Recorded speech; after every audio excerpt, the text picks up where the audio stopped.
We're live. Okay, awesome. Very exciting. It's like 2 minutes till 7:30, so we will give it a couple minutes before we get started, but very exciting. And let's hope our connection lasts. Oh no, did I lose my connection? Oh, love that. Okay, we will get started then. Hello, for those of you joining who don't know me, I'm Shayna, and I'm the Interfaith Sabbatical Officer for the Union of Jewish Students this year. I am joined by my colleague Jodie and Zaynab, and I'm gonna just kind of leave them to it and let them introduce themselves. But yeah, I just want to thank you guys for joining us for the first event of Interfaith Week this year. We have lots of other really cool, exciting events coming up this week. But yeah, let's get started with this one. Zaynab and Jodie, do you want to introduce yourselves? Fantastic, Jodie. I'll hand it over to you and then I'll take over afterwards. Oh, thanks, Zaynab. So I'm Jodie, and I work with Shayna at the Union of Jewish Students. I'm the Jewish Education and Enrichment Sabbatical Officer, and also a proud modern Orthodox Jewish woman. I'm Zaynab. I am the manager at Stand Up Education Against Discrimination, which is a project by Maccabi GB and the CST, and also a partnership with Tell Mama, which is kind of where my interfaith journey starts. I'm very excited to be here today. Got big shoes to fill considering it is the first live stream during this week, but very excited to kind of speak about kind of Muslim-Jewish collaborations and university experiences as well. Yeah, great. I mean, Zaynab, do you maybe want to just tell everyone a little bit about kind of where you came from, how you got involved in Interfaith, how you ended up at Stand Up? Fantastic. Yeah, so a little bit about myself in terms of family history. So I always refer to myself as a diaspora Arab.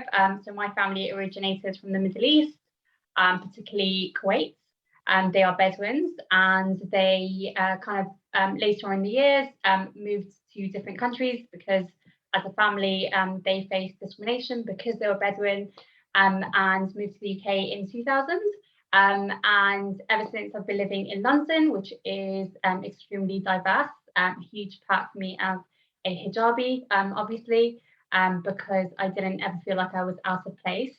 And I studied at Brunel, which is again a very multicultural university. I did a psychology degree, graduated in 2016, and joined the Stand Up project. And the project brings together a Muslim and a Jewish facilitator into the classroom, whereby we talk to young people about really important and personal topics, and particularly looking at racism and discrimination with a focus on anti-Semitism and anti-Muslim hate.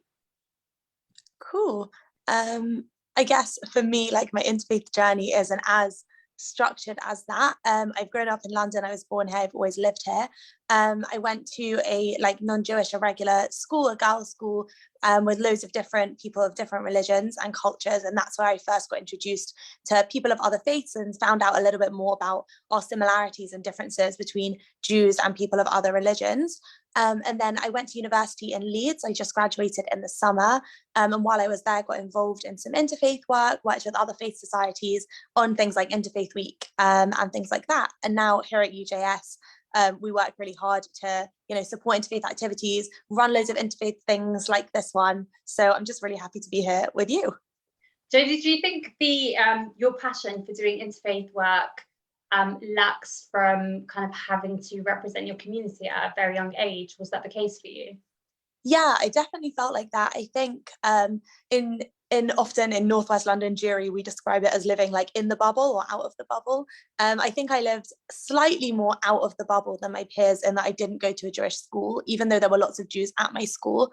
I often felt I had to kind of represent the Jewish community, especially being a girl. I had a lot of questions about kind of women in Judaism, religious women, things like that. And I think having to think about those questions at a young age when quite a lot of my peers were just kind of surrounded by Judaism and weren't challenged in that way really made me feel that I wanted to connect with other people of other faiths.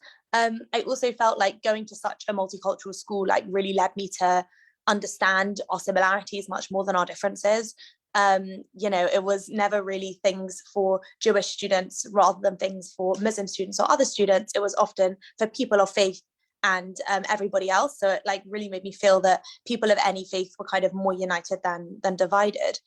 But yeah, that's kind of my story there. I love that you talk about the bubble, because ever since working for kind of a Jewish organization, I now do Jewish geography, whereby I kind of see someone who's Jewish and try to figure out which organization they work for or where I've seen them. And just such a very small world in comparison to obviously the Muslim community. We were talking about 1.9 billion Muslims around the world, and often in some of the spaces that I'm in, I'm asked to represent those people. And I'm always like, where do I start with this? Because you know, when it comes to the Muslim community, we are talking about people from different cultures, faiths.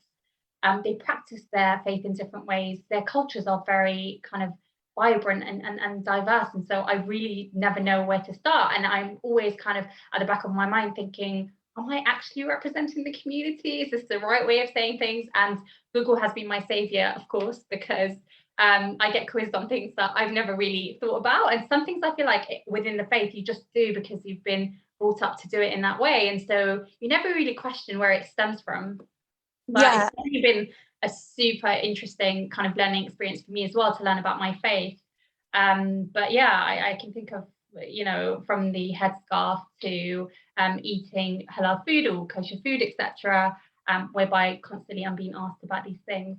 But it's interesting you talk about your experience as a woman as well, because what do you think are some of the questions that you often get asked the most when it comes to, you know, Jewish women?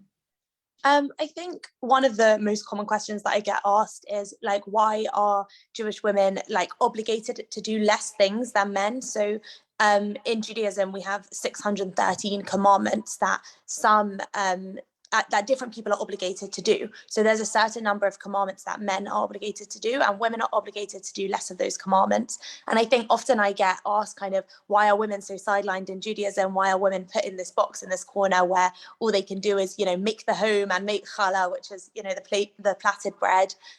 Why is it all about kind of those homely activities rather than being out there in the world? And I think that's something that I used to really struggle with, because I used to really agree with the question. I used to think, oh, actually, like we are sidelined, we are put in a box. But I think having grown older and done my own research and my own, like lived my own life as a Jewish woman, I think I've come to understand that like the question isn't even valid. Like Judaism isn't a numbers game. It's not about how many things you have to do. Like the 613 things, like nobody's obligated in all of them. And if we were, we would never have time to actually live our lives. I think that being a Jewish woman allows me to kind of explore my identity and explore the commandments that we are obligated in, to the best of my ability, and try and fulfill those. And once I've done all of those, then I'll start worrying about all of the ones that I don't need to do right now. But I don't know, like, what about you? Have you had a similar experience as a woman? Yeah, I must say I'm not very engaged with the community as much in terms of practicing. I don't know, like maybe going to the mosque or communal events. My Islam has been pretty much at home and at Islamic school. When I kind of up until the age of 14, I used to go to an Islamic school, and everything we learned within that environment. And to me, that was the Islam that I knew and still know, sort of. But I think that often when I'm in a classroom where young people ask me questions about their headscarf or, you know, women's role in Islam, are they oppressed? Obviously, that's a huge stereotype, etc. I like to take it back all the way to the basics.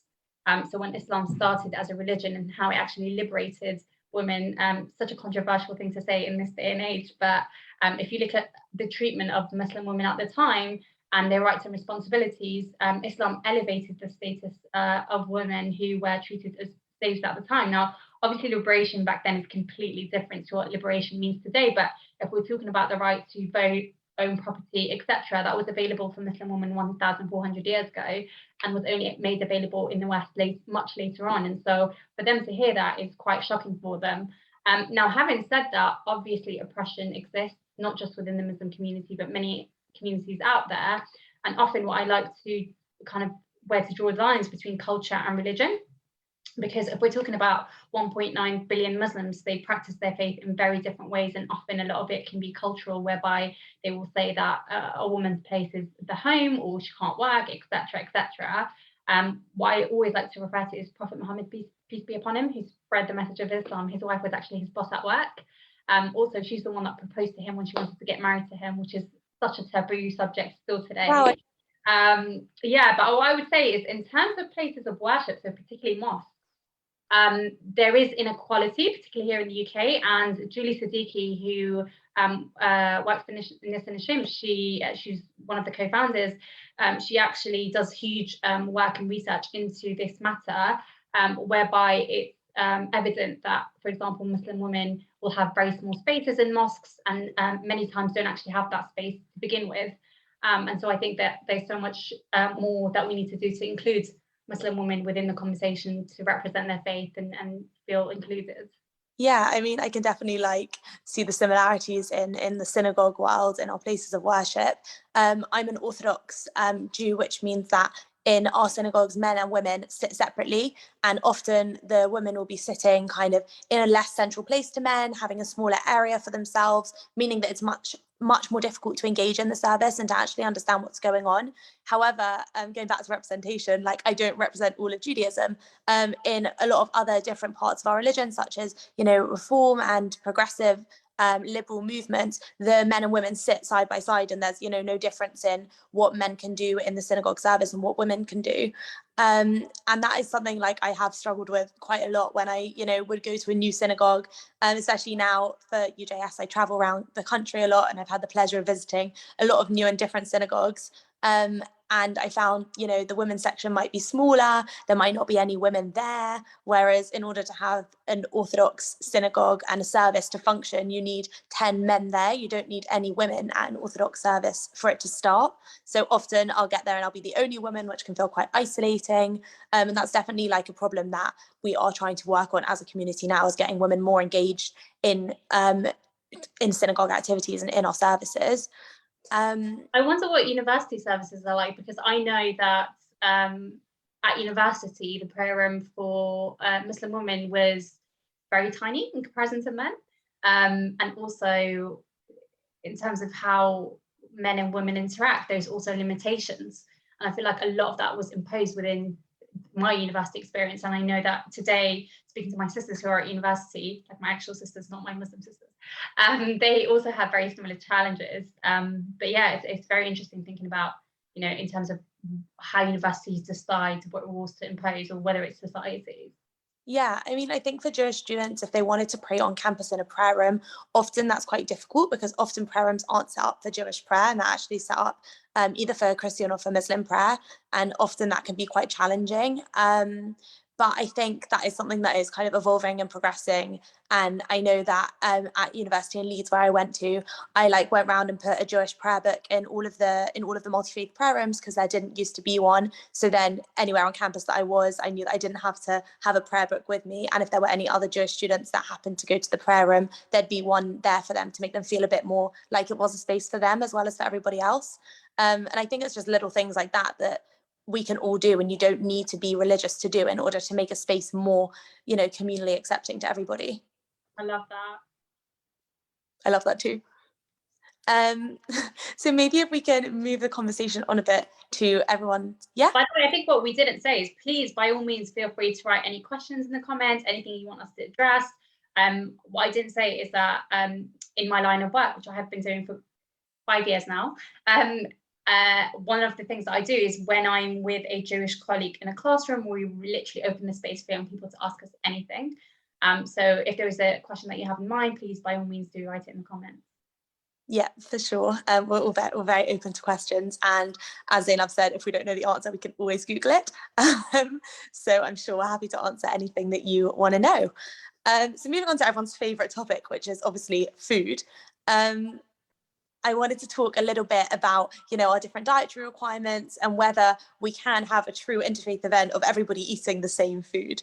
Do you see that as a possibility? I don't know where you would start, because aside from kind of dietary requirements in terms of religions, everyone's kind of got their own.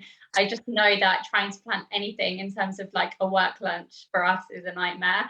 But we've got a few questions coming in, and I will address them in a minute. But In terms of dietary requirements, so halal and kosher are very similar in certain ways. So I think when we tell young people that Jews also can't eat pork, they are shocked to hear it, because usually that's an idea about the Muslim community. I think another thing is that the preparing of meat, so halal slaughter and kosher slaughter are very similar, just with a different blessing said over it, and also in terms of where it faces is a specific direction. And so for me personally, as a Muslim, in the Quran and interpretations of the Quran, it says that Muslims can have kosher meat if there isn't halal meat around. Now, obviously, you can interpret that in many different ways. So for me personally, if I was going out to a kosher restaurant with my colleagues, I would have the meat. But I know that some of my Muslim friends wouldn't. Whereas some of my Muslim friends would literally say Bismillah to anything, whether it was kosher, non-kosher, non-halal, and eat it. So I feel like there are different loopholes and people just do what works best for them. But I think the general consensus is if you have access to halal food, you have that. And then if you don't, you can have kosher meat. Right. I mean, the story a little bit different. Like I keep, kosher, so I'll only eat like meat that's kosher. So I wouldn't have halal meat. But it's really nice to know that we can maybe have a function together where we can have some kosher food, and hopefully most people will eat it. So that's really nice to know. But I think we kind of are similar in that we both have, different dietary requirements from everybody else. So I can't just walk into, a shop and buy some food and walk out again. Like everything has to be thought out and everything has to be a process. And that's just... I would say I only started understanding the intensity of that process from my Jewish colleagues, because in London, you have access to halal food literally everywhere. And I would say there are only a few spaces that don't have it. And I guess because of the demand, obviously, there is a larger Muslim community than there is a Jewish community. And so there is more of that availability. But I can imagine like having to actually sit there and plan exactly where you're going to eat. And I guess that also limits your location in terms of where you gather, where you meet friends, etc. I think there's a very similar conversation, not in terms of food, but also drink, because when you think about university socials or work events, often it's alcohol that is the go-to to have fun and enjoy your time. And obviously, I don't get the concept.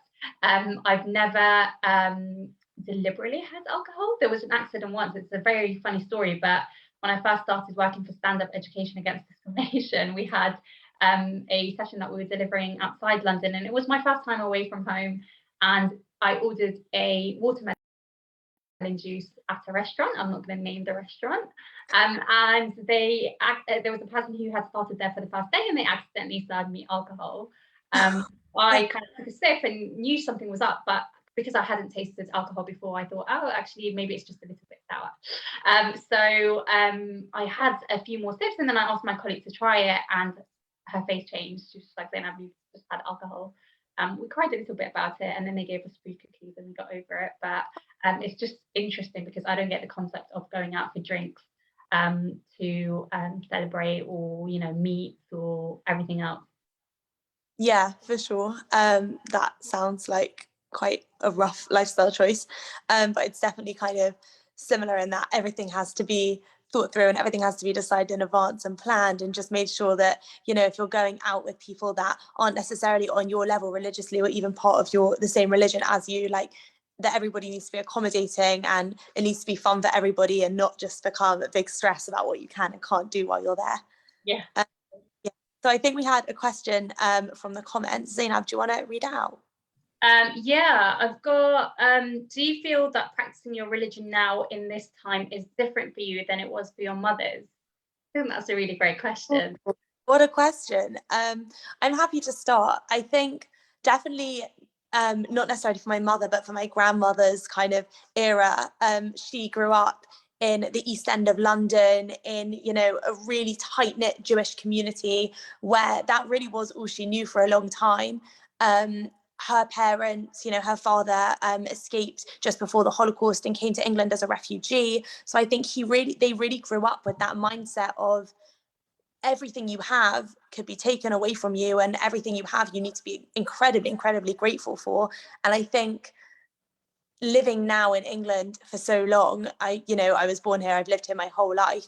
I feel like I kind of take for granted that London is an open and accepting space, and I can be outwardly and openly Jewish without, particular difficulty, and that I'll have access to the food I want to eat and the restaurants I want to go to and the synagogues I want to pray in without anybody, without having to worry about anything. And I think a lot of that stress and that guilt kind of has left, but I think it still does linger within the Jewish community, that we often feel slightly out of place and slightly like a fish out of water being Jews in a non-Jewish city, Super interesting to think about it.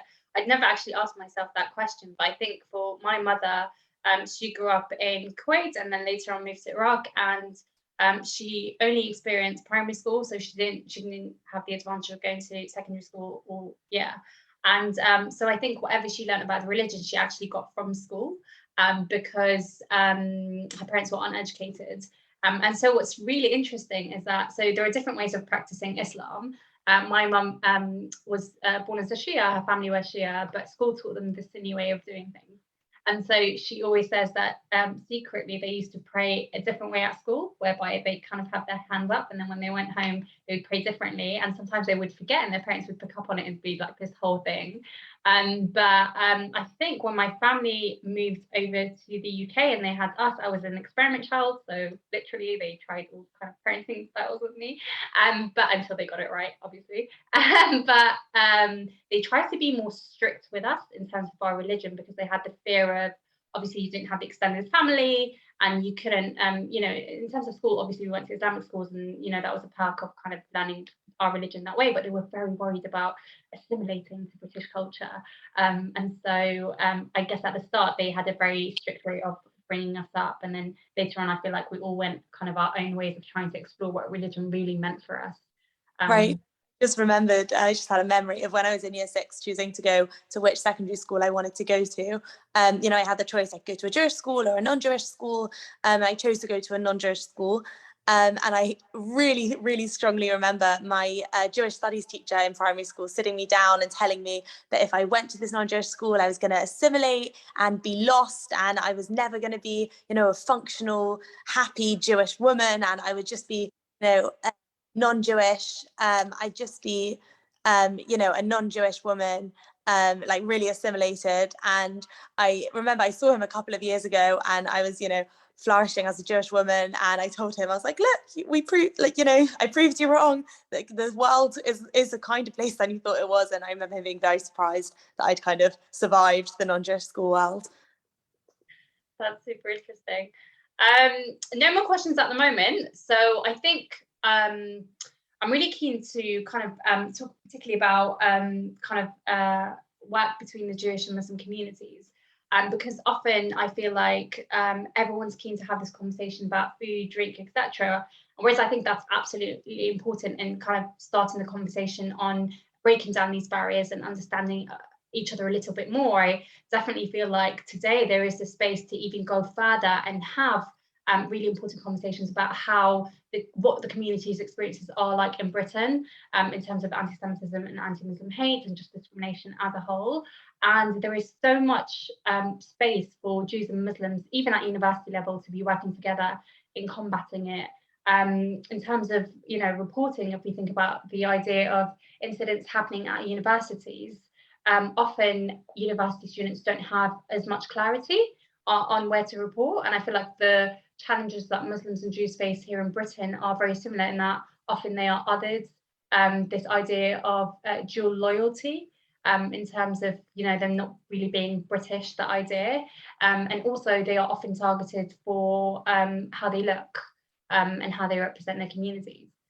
So I think something that I always look at and I'm really proud of is the fact that, CSC, which is the reporting service for anti-Semitism, actually supported Tel Mama, which is the reporting service for anti-Muslim hate, to set it all up, based on CSC's 50+ year experience of working with the Jewish community. And today we have initiatives like Nisanishim. We've got different organizations who actually bring Jews and Muslims together, encourage dialogue, and all sorts of different initiatives, which is something that's really fantastic. I just love to see that happen kind of in satellite versions at different universities as well, because the conversation can start with food, but it actually can develop to something much more meaningful and deeper as well. Yeah, for sure. I mean, I know that UJS has worked really hard to promote Interfaith Week, and we're actually having loads and loads of Interfaith Weeks on campuses across the country. So if you're a university student, check out what your uni is doing for Interfaith Week this week. But we've actually had an anonymous question from the floor, which is super exciting. And it's quite a difficult question, so feel free to, pass it. But it's a question about, really the essence of what we're talking about. And it's, what is the point of interfaith? Where's it going? And can it really make a difference? Like, are we just chatting here to tick a box on our Interfaith Week? Or do we really feel it has a purpose? I mean, I know for me, I really do think there is a point in interfaith activity and an Interfaith Week. And I think that even though, so for example, at the end of Interfaith Week is a day called Mitzvah Day, which is like a Jewish social action day where we work hard to do mitzvot, so do good deeds, do good actions for others. And often there's an argument that says, well, surely every day should be Mitzvah Day, right? Surely every day you should be doing good things for other people. But it's not really about that. It's about using that one day as a spark and as kind of a springboard for the rest of the year to give people ideas and inspiration about what it could mean to live a life full of good deeds. And I think Interfaith Week has a similar theme in that we can use this week as a springboard and as a starting point to have conversations and to meet people and interact with people. I know a lot of Jewish people won't necessarily have met other non-Jewish people until they come to an interfaith event, or they won't have met people who are actively involved in other religions other than Judaism until they come to an interfaith event and meet people. And even if the event itself is, just talking about where does falafel and hummus come from, we can really expand that into friendships and relationships. And that, I think, is really the point of Interfaith Week. I absolutely agree with you, Jodie. I think that it's all about creating opportunities because representation is really important. Definitely for those minorities that are sidelined, who don't get as many opportunities to, work with people from different faiths, as you said, or get to know people. Representing my faith in schools and doing kind of school visits across the UK, I often get young people asking me the very basic questions, and I can see when they are asking me these questions kind of what misinformation they have been kind of fed, or what misconceptions they have about the faiths. And if you think about that not being challenged all the way throughout their adulthood life, you can see how that can impact people. So I think it's all about creating opportunities. I think the first time I ever had the opportunity of speaking to someone Jewish was probably at high school, where I didn't realize they were Jewish at times. But I would say at work, where I got to know someone on a personal level. And I remember Talia, who is an ex-colleague and a very dear friend. We used to deliver these sessions at a school where we had like an hour's lunch break, and we basically dedicated this hour lunch break to talking about our faith. And I would say that's one of the most valuable learning experiences for me, to be able to learn about someone's faith through their personal experiences. Also, this is a point where we make this joke about this interfaith jacket, but I pray 5 times a day, and some of these prayers happen during the sessions at schools or during lunchtime. And she would see that I was praying on this hard floor, and she handed me over her jacket, something that she didn't have to do, but she saw that I was struggling. She handed me her jacket, and we now call it the Interfaith jacket. So I kind of just remembered it as I was talking about this. So sweet. I think that, as I said, representation is important. During Interfaith Week, there is a plethora of different kind of events happening where young people can get engaged. And I still, up until this day, in diverse London, get young people telling me we've never been able to meet with someone outside of our community. So if schools are maybe not doing these initiatives, where else are they going to find them? It's right. Meets like this. I also think as well, having interfaith events is a really important way to actually ask the difficult questions, or ask the questions that you might be embarrassed to ask. So I know that, I've had friends say to me before, like, oh, I was always embarrassed to ask you, like, why you don't wear trousers and why you only wear skirts, or, oh, I was always embarrassed to ask you about this and about that. But I think having interfaith events, having people showing that, we're open books and we're happy to talk about anything is really important. When I was in secondary school and I had friends, Muslim friends, Christian friends, we'd often chat, but we were young and we didn't really know the answers to any of those interesting or difficult questions. The answer normally just came down to, well, that's what my parents told me to do, or that's our religious tradition. That's just what we've always done. So I think getting a bit older, or if I'd had those role models running interfaith events and telling me, it's okay to ask those questions and here are the answers, would have been really, really valuable to me at the time. I would just add as well, it's not about agreeing on everything, because I don't think that's the way forward. It's actually about challenging each other, and we're not going to agree on everything, and that's fine. But it's about being able to create that dialogue whereby disagreement doesn't mean that we're enemies. We have another question actually, and it's how do you take first steps on campus to approach each other on joint issues? So that's a great question. I'd say one way it was really easy to do it is to be in touch with the faith societies. So for example, when I was at university in Leeds, the different faith societies would come together for various events that united us, or that we all felt strongly about a certain issue, we'd unite. And that's why you'll find the students who are normally most connected to their religion or culture and are really interested in having those interfaith dialogues. But I can only speak for myself, but if someone were to come up to me and say, hey, I know you're Jewish, I have some questions, or I'd like to know more, I wouldn't be, embarrassed or ashamed about that. I'd be so happy to talk to them. So I think if you are a student looking to find more about someone's religion, just approach them, be kind, be open, be questioning, and hopefully, they'll take it in the spirit that it's meant to be. I think that's very valid advice. What I would say is that before getting to the complicated issues and trying to break those down, basic introductions, events, fun events where you can get young people hooked, and then looking at ways to set up, ways of in challenging different issues and so on. Yeah, I would say as well, campus is the place to do this. You're never really going to be in another situation or scenario where you're just surrounded by thousands of people all going through the same life experience as you, but all having completely separate experiences of university. And that is the place where people are willing to come together and work out who they are, and work out who they are in relation to the world and in relation to other people around them. So I'd say use the time at university while you're there to really have those conversations and to really challenge yourself and others. I would also say adding a solid basis, because obviously these conversations also need to be managed to a certain extent, and you need to make sure everyone feels comfortable and included. So once you've heard from the people who are actually involved in the conversation about what works for them and what doesn't work, trying to foster an environment where you can move on to that next level. But I think taking it steps, because I feel often, I think when thinking about the Muslim and Jewish communities as well, I feel everyone just wants to talk about Israel-Palestine, and that's never a conversation starter. But I think that people can get there, and a lot of people are having these conversations and are leading on it. But it's just about building up to that. Yeah, I totally agree. You can't jump in at the deep end with Interfaith. Yeah, amazing. I guess just to finish up, Zaynab, if there was one message that you wanted to give to, students who are involved in interfaith work, who want to become activists and who want to learn more about the Muslim community, what would you want to tell them? So I think, first of all, it's so exciting to see things happening in person again, and that these unique students are getting the hopefully proper experience, and we really hope nothing impacts that. But please, you've got your voice to use it. You've got all these fantastic opportunities and platforms.